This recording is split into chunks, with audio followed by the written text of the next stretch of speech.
ጄሬሚ ሞንጋ ይባላል ተጫዋቹ። የሌስተር ሲቲ ተጫዋች ነው። በፕሪሚየር ሊግ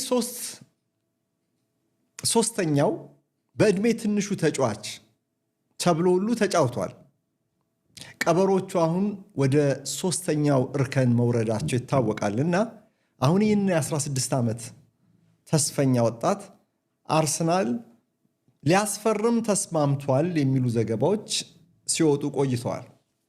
ዛሬ ማለት ነው።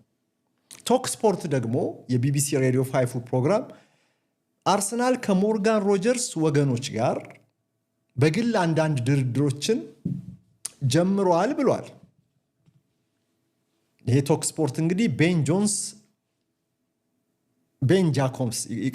ጃኮብስ በተባለው ጋዜጠኛው ብዙ ጊዜ እዚህ ፕሮግራም ላይ የሚቀርበው በተጫዋቾች ዝውውር ላይ ስሙ ይነሳል። ቤን ጃኮብስ ትላንትና በቶክ ስፖርት ላይ ነው ይሄንን ያለው እና አርሰናል 6-8 የግራ ክንፍ እና የፊት አጥቂ 4 ቦታዎችን ራሱን ለማጠናከር ተጫዋቾችን ለማስፈረም ወደ ገበያው ሙሉ ለሙሉ እንደሚገባ ቤን ጃኮብስ በዚህ በቶክ ስፖርት ላይ ገልጿል።